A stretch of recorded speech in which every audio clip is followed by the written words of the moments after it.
à tous. Dans le cadre de notre nouvelle édition de BabyWeb, nous vous proposons à l'écoute différents podcasts experts. Bien d'autres ressources sont également proposées à la demande pendant les 4 jours d'événements. Des podcasts parents, des tutoriels vidéo, des tests produits, mais aussi des rendez-vous live. Une vraie mine d'or d'informations et d'échanges pour vous accompagner dans votre parentalité. Nous accueillons aujourd'hui Élodie Drey, fondatrice de Sterna Nutrition, institut de formation en nutrition et notamment expert en nutrition pédiatrique, proposant des formations pour les professionnels de la petite enfance. Bonjour Élodie, nous allons parler des fruits et légumes que nous pouvons proposer à bébé lorsque les beaux jours arrivent et en fonction de son âge. Oui, bonjour Valérie. En effet, c'est le thème que nous allons aborder aujourd'hui. Alors pourquoi est-ce important de respecter la saisonnalité ? Eh bien, d'abord parce que c'est moins cher, tout simplement. L'argument économique est vraiment le premier. Tout simplement parce que la production des fruits et légumes de saison est plus importante et donc il va y en avoir beaucoup plus et le prix va être beaucoup plus abordable.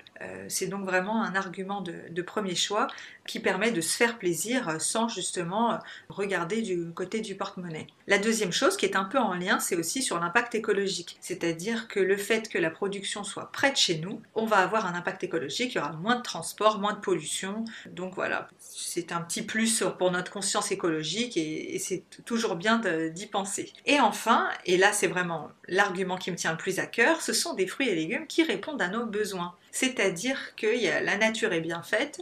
De la même manière qu'en hiver, les légumes auront tendance à avoir une charge glycémique plus importante pour nous aider justement à créer plus d'énergie, à être plus fort contre l'hiver, c'est-à-dire contre les attaques de l'hiver, on va dire le froid et puis les différents agents pathogènes qui circulent. Et bien de la même manière, en été, on va avoir des fruits et légumes qui vont être gorgés d'eau pour nous aider à nous hydrater contre la chaleur qui arrive. Alors, est-ce qu'on peut aussi rajouter qu'en qualité nutritionnelle, lorsqu'un fruit vient d'être cueilli, ses vitamines sont plus importantes qu'un fruit qui a été stocké pendant plusieurs mois ou qui a été mis sous serre? Évidemment, évidemment, à partir du moment où un fruit ou un légume n'est plus dans son milieu naturel, il commence à perdre de sa qualité nutritionnelle et de la qualité de sa vitaminique et minérale. Donc oui, bien sûr qu'il vaut mieux prendre un fruit frais qui a été cueilli dans les jours précédents plutôt qu'un fruit qui a été conservé depuis longtemps.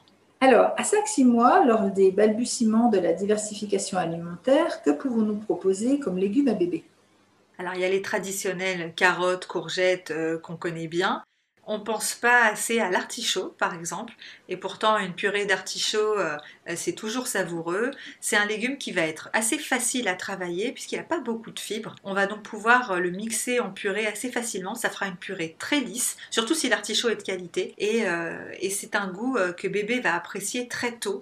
C'est important de le proposer très tôt parce que c'est justement une saveur que bébé n'appréciera plus trop par la suite. Donc on le propose parmi les premiers légumes et on a tout intérêt à le faire, comme ça on pourra garder ce légume dans notre panel de légumes pour la suite quand bébé sera déjà un petit enfant et un peu plus grand.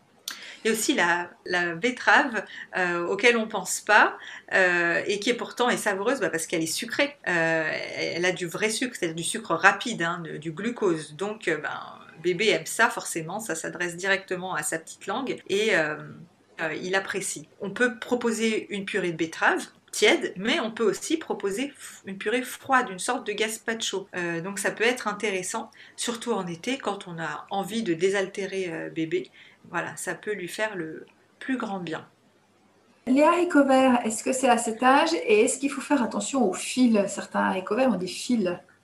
Tout à fait. Les haricots verts, évidemment, oui, c'est à cet âge en termes de nutrition, il n'y a aucun souci à le proposer. Par contre, attention à la qualité des haricots verts, à ce qu'on soit vraiment sur des légumes extrêmement tendres, sans fil, qui ne posent pas de problème à la digestion. Donc oui, il faut être attentif à ça. C'est vrai qu'il y a certains légumes, si on a du mal à les travailler soi-même, parce que c'est compliqué hein, d'éliminer tous les fils, ou je pense aux petites peaux des petits pois aussi, ça peut être problématique. C'est peut-être les légumes qu'il faut privilégier en petits pots, qui sont des préparations extrêmement standardisées par les industriels et qui nous permettent d'avoir une qualité, un lissage de la purée qui est bien plus efficient que le nôtre.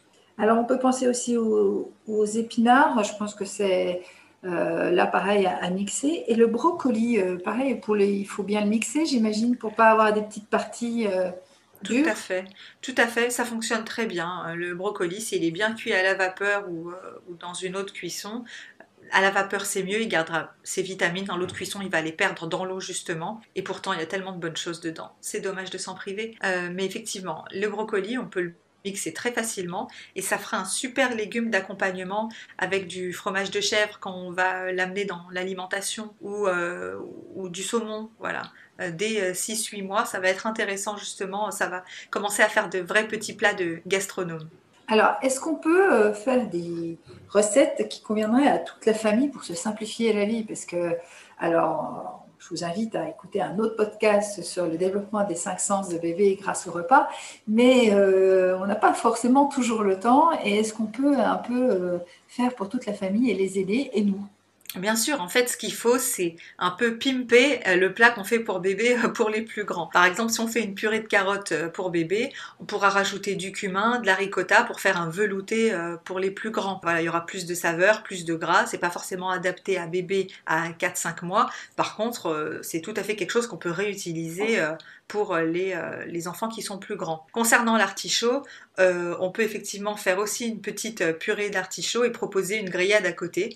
Ça se mariera extrêmement bien. Et on pourra même commencer à proposer de la viande en tout petits morceaux ou mixés à bébé dès 6 mois avec la purée d'artichaut. Et là, je vous garantis que vous aurez du succès. C'est vraiment une des saveurs, un des plats stars chez les bébés.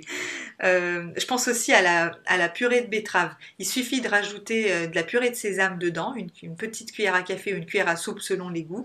Et ça fait en fait une vraie préparation, une vraie tartinade pour les apéritifs. C'est tout à fait savoureux. Quelles bonnes idées auxquelles on ne pense pas toujours. Et alors les fruits, on commence par quoi cet été? Alors cet été, s'ils sont tout petits, on va pouvoir leur donner tomates, abricots, pêches et prunes. Pareil, on mixte, obligatoirement, Alors on est bien oui, d'accord. exactement, mais pour autant, on peut s'amuser. C'est-à-dire que la tomate, on va pouvoir proposer un gazpacho ou une fondue de tomate dès 6-8 mois. Donc gazpacho, bah, ce sera de la tomate crue qu'on va mixer, voilà, on va pouvoir même mettre un petit peu d'huile d'olive justement pour amener un petit peu ce côté rafraîchissant. La fondue de tomate, ce sera plus de la tomate qu'on aura cuite. Ce sera un peu comme une petite soupe de tomate en réalité, d'accord? Vous pouvez mettre des petites pâtes si ça vous amuse aussi dès 8 mois. La pêche, on pensera plutôt à de la compote de pêche, effectivement. Ça peut être plus intéressant que de la donner crue au départ. Et alors, quelle préparation privilégiée? On en a parlé, les purées, les soupes, etc. On peut, il y en a d'autres, il y a d'autres idées. Petits morceaux bien mûrs, à partir de quel âge on peut les donner? Pas tout de suite. Il faut vraiment attendre. Je pense que 8 mois, voilà, 8-10 mois, c'est un bon compromis. Même pour les fruits qui sont gorgés d'eau, comme le melon, la pastèque. Alors de toute façon, du point de vue nutritionnel, on ne les donnera pas avant 8 mois. C'est des fruits qui ne peuvent pas être assimilés avant. Par contre, à partir de 8 mois, on peut commencer à les proposer en granité. Je trouve ça toujours très sympa. Un granité, ça croque, c'est sympa. Granité de melon ou de pastèque pour l'été, puis ça fera plaisir à toute la famille. C'est pas quelque chose qui est réservé uniquement à bébé. Et quel autre fruit ou légumes pouvons donc commencer à donner à partir de 8 mois? Kiwi, mangue, poivron, vous voyez, il y a de quoi faire, on s'amuse, hein. Le kiwi, on n'y pense pas parce qu'on se dit, oh là là, que c'est un fruit qui fait souvent peur, on se dit qu'il y a des allergies au kiwi, etc. Et pourtant, le proposer tôt, dès que l'intestin est capable de le supporter, c'est aussi une manière d'éviter justement des intolérances plus tard. Donc le kiwi, toujours pareil, écrasé avec la banane, c'est souvent apprécié. La mangue, dès que bébé est en mesure de manger des morceaux, vers 9-10 mois effectivement, on peut commencer à proposer des petits cubes de mangue bien mûrs. Et puis c'est toujours rigolo de proposer la mangue retournée avec les cubes à détacher. Vous savez, la peau de la mangue comme ça, avec les cubes à détacher, ça fait aussi un petit jeu à table. Et alors le poivron, comment on prépare le poivron? Alors, le poivron, effectivement, à partir de 12 mois, on pourra proposer un vrai gazpacho avec du poivron, de la tomate, un petit peu d'huile d'olive. On pourra se faire plaisir, mais mixé dans tous les cas. Au niveau du croquant du poivron en tant que crudité, voilà, on attendra vraiment 1 an et tout doucement. Et alors les présentations, on sait que voilà, il faut jouer sur les 5 sens pour l'alimentation. Donc il y a des petits conseils à nous donner pour la présentation? Pour la présentation, il faut se faire plaisir, il faut que ce soit un jeu, il faut que ce soit joli. Voilà, tout simplement. Donc l'avantage des légumes et des fruits d'été, c'est qu'ils sont pleins de couleurs. Ils sont gorgés de vitamines, ils sont gorgés de soleil. Donc il faut s'amuser avec ça. Puisque les couleurs sont là, il faut s'amuser sur la forme. Comme je l'ai dit, la mangue, voilà, retourner avec les cubes, c'est rigolo. Tout ce qui est... il y a aujourd'hui plein de petits appareils pour découper, faire des formes rigolotes, des économes rigolos. Il faut s'amuser avec ça, il ne faut pas hésiter. Ça parle vraiment à bébé, ça fait toute la différence. Vous aurez beaucoup plus de succès avec des carottes découpées en forme d'étoile qu'avec des rondelles de carottes disposées dans l'assiette. Et quelles sont les autres étapes? Il y a plein d'autres fruits et légumes Bien pour sûr. lesquels on peut évoquer, on peut parler. Bien sûr, à 10 mois déjà, ça c'est l'étape voilà, qui suit. 10 mois, on pourra insérer dans l'alimentation les blettes, le céleri, les petits pois. Donc c'est déjà encore de la nouveauté, hein. La blette, c'est un super légume. On peut le proposer en petit gratin. Mais bon voilà, on le fait cuire à la vapeur. On garde hein, évidemment à la fois les côtes et les feuilles. On peut rapidement rajouter un petit peu de fromage par-dessus. On ne mettra pas de crème, pas du tout de suite. Hein. Là, on se contentera de mettre un petit peu d'huile d'olive, un petit peu de fromage. Le temps de la crème arrivera assez rapidement, donc tant qu'on peut ne pas en donner à bébé, c'est toujours mieux. Éventuellement, on peut mettre un petit peu de lait, mais c'est de moins en moins conseillé. Sinon, autour de 12 mois, on pourra rajouter pas mal de choses, les fruits rouges. Donc là, on parle vraiment des légumes d'été, hein. Les fruits rouges, les asperges, savoureuses, exceptionnelles, les aubergines, les champignons, le fenouil et l'oignon, enfin, qu'on va pouvoir mettre dans nos petits plats, dans nos préparations. 12 mois, on attend 12 mois pour l'oignon. Bien sûr. Alors, on parle souvent du côté allergène de l'aubergine. Pas plus qu'un autre légume. Il n'y a pas lieu de s'en inquiéter. Voilà, il s'agit vraiment d'introduire un aliment après l'autre, un légume par semaine. On ne s'amuse pas à tout donner d'un coup pour voir justement s'il y a des réactions, qu'on puisse identifier rapidement quel est le fruit ou le légume qui en est la cause. Des idées de recettes? Ah, il y a plein de choses à faire. Là, ça y est, 12 mois, on peut enfin s'amuser. Alors, il y a le traditionnel velouté de petits pois qui fonctionne très bien. Mais avec les fraises, on peut introduire les fruits rouges. On peut commencer à faire un petit crumble, ça y est, on peut s'amuser. Les asperges, on peut proposer un œuf coq avec les asperges qui font office de mouillette. Donc ça peut être rigolo. Proposer une petite ratatouille vapeur avec les aubergines. On avait les poivrons qui étaient déjà là depuis 2 mois. Les champignons, pareil, petit velouté de champignons en entrée. Un peu de ciboulette par-dessus, ça y est, on peut enfin commencer à s'amuser. Les herbes, on les utilise autant qu'on veut, il n'y a pas de limite. Autant non, mais quelques feuilles à chaque repas, c'est bénéfique, sans aucun problème. Au contraire, ça rehausse le goût, ça excite les papilles, que du bon. Puis tellement de vitamines aussi dans les herbes fraîches. Et les jus de fruits? Bah, les jus de fruits, on suit le même protocole dès 6 mois que pour les fruits. Donc pour hydrater, pas en remplacement d'une compote, on en donne un petit peu. Voilà, pas en excès. Ça ne doit pas remplacer l'hydratation avec l'eau pendant l'été. Ça doit venir en complément, voilà, un petit peu. Et ça ne remplace pas les fruits non plus avec la compote. Ça n'aura pas du tout la même charge glycémique. La compote va donner des sucres lents qui vont permettre justement d'avoir une montée insulinique progressive. Tandis que le jus de fruits va faire une montée insulinique assez agressive justement. Et ça, c'est pas très bon pour bébé. Donc on en donne un petit peu à la demande. Voilà, c'est plus un aliment plaisir qu'autre chose.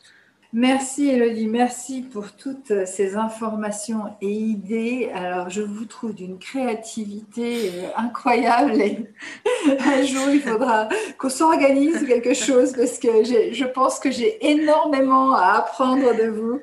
J'espère que vous avez eu plein d'idées vous aussi et que ça vous a donné envie de préparer des bons petits repas à votre bébé et en bien suivant les différents fruits et légumes que vous pouvez proposer en fonction de l'âge.